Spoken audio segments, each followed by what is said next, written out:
వీక్షకులందరికీ నమస్కారం. మార్చి 30న మారేటువంటి శనేశ్వరుడు ధను రాశి వారికి ఏ విధమైనటువంటి ఫలితాలను ఇవ్వబోతున్నారో మనం ఈ వీడియోలో తెలుసుకునేటువంటి ప్రయత్నం చేద్దాం. మార్చి 30న మారేటువంటి శనేశ్వరుడు ధను రాశి వారికి 4వ స్థానంలో అర్ధాష్టమ శనిగా లోహమూర్తిగా ఆయన సంచారం చేయబోతున్నారు.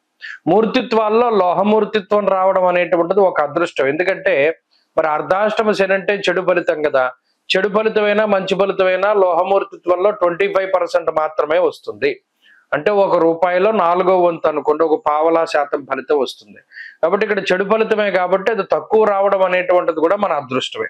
ఇప్పుడు ధనురాశి వాళ్ళకి ఏమైంది, ఈ గ్రహస్థితి అర్ధాష్టమ శని ఉన్నప్పటికీ అది 25% ఫలితం మాత్రమే లోహమూర్తిగా ఆయన సంచారం చేస్తూ ఉన్నారు కాబట్టి వస్తూ ఉన్నది.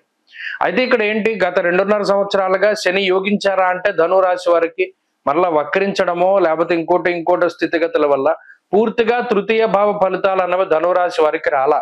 కొంతలో కొంత మధ్యలో వచ్చినప్పటికీ అది అనుభవించే టైంలోనే మరలా వక్రించడం, తిరిగి ఏలిందాటి శని ఫలితాన్ని ఇవ్వడం, ఇవన్నీ కూడా చేశారు. మరి ఇప్పుడు అర్ధాష్టమ శనిగా స్టాండర్డ్ గా ఆయన 2.5 సంవత్సరాల పాటు ధనురాశి వారికి ఫలితం ఇవ్వబోతున్నారు. మనది ఏంటి, చతుర్థ భావము కాబట్టి. చతుర్థము అంటే దీని కంటక శని అంటారు. బంధుభావేన బంధుశ్చ గృహం మాతృబలం సుఖం వాహనం హృదయం బోధ్యం మానసం శయనం వదేత్ అన్నది శాస్త్రం. అంటే సుఖంగా నిద్రపోవడానికి, అలాగే బంధువులు, మరి కుటుంబ సభ్యులు, మాతృ అంటే తల్లికి సంబంధించినటువంటి స్థానం, అలాగే ఉద్యోగానికి సంబంధించిన స్థానం, వాహనాలకు సంబంధించి ఇది చాలా కీలకమైనటువంటి స్థానం. ఈ స్థానంలో శనేశ్వరుని యొక్క సంచారం మరి వీటన్నిటినీ కూడా దెబ్బతీస్తుంది.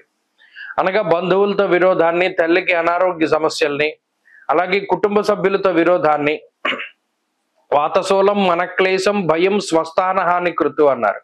అంటే అర్ధాష్టమ శని మనం ఎప్పుడైనా సరే చూడండి, శనేశ్వరుని యొక్క పీడ అధికంగా ఉన్నటువంటి రాశులు అంటే అందులో అర్ధాష్టమ శని, అష్టమ శని కూడా చెప్తూ ఉంటారు.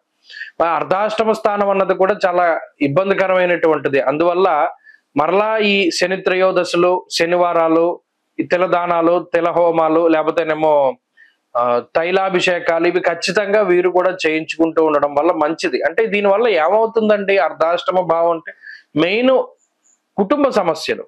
అంటే ఇంట్లో ప్రశాంతంగా ఉండలేక, అబ్బాయి మన ఇంట్లో ఉండలేనరా, ఇంకెక్కడికైనా వెళ్ళిపోదాం కాసేపు అని చెప్పి ఎక్కువ వర్క్ అంటే ఉద్యోగంలో ఎక్కువ పని వేళలు గడపడానికి, లేదు ఇంట్లో ఉండకుండా ఎటైనా విహారయాత్రలకు వెళ్ళడానికి, అంటే ఇంట్లో ఉండేటువంటి సమస్యలు తట్టుకోలేక, లేదా ఇంట్లో ఉండేటువంటి వారితో సఖ్యత లేక, ఇలా ఎక్కువగా శనేశ్వరుడు కుటుంబ పరంగా మానసికంగానే ఇబ్బంది పెట్టేటువంటి స్థానం ఇది.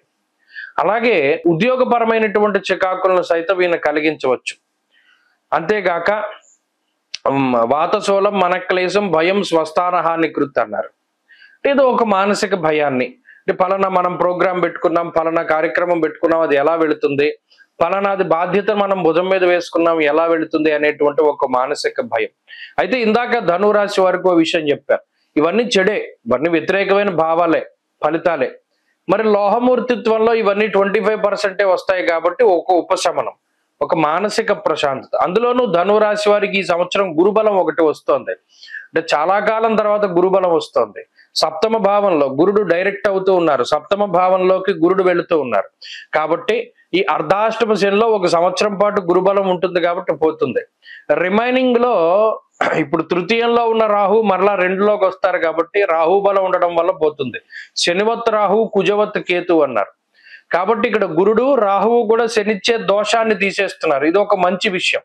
కాబట్టి ఎంతసేపు ధనురాశి వారికి చెడే ఉంటుంది అనేటువంటి మాట వాస్తవం కాదు. ఇప్పుడు గురు రాహువులు ఇద్దరు శనిచ్చే ఫలితాన్ని తీసేస్తున్నారు కాబట్టి, అందులోనూ ఆయనకు వచ్చిన మూర్తిత్వం కూడా కొంత లోహమూర్తిత్వం కాబట్టి ఈ పూర్తి స్థాయిలో చెడు ఫలితాలు అనేటువంటివి ఉండవు. ఈ ఒక్క విషయం గుర్తుపెట్టుకోవాలి. ఎంతసేపు ఈ అర్ధాష్టమ శని ఉన్నారు అనే భావన కలిగి ఉండడం మంచిదే. దానికి సంబంధించినటువంటి తశాంతి కూడా చేసుకోవడం మంచిది.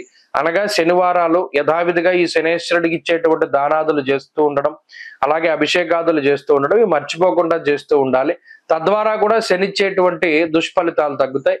ఏదేమైనా గురు రాహువులు ఇచ్చే శుభ ఫలితాల వల్ల శని దోషం పోతుంది కాబట్టి ఆ విషయాన్ని కూడా వీరు దృష్టిలో పెట్టుకోవాలి. స్వస్తి.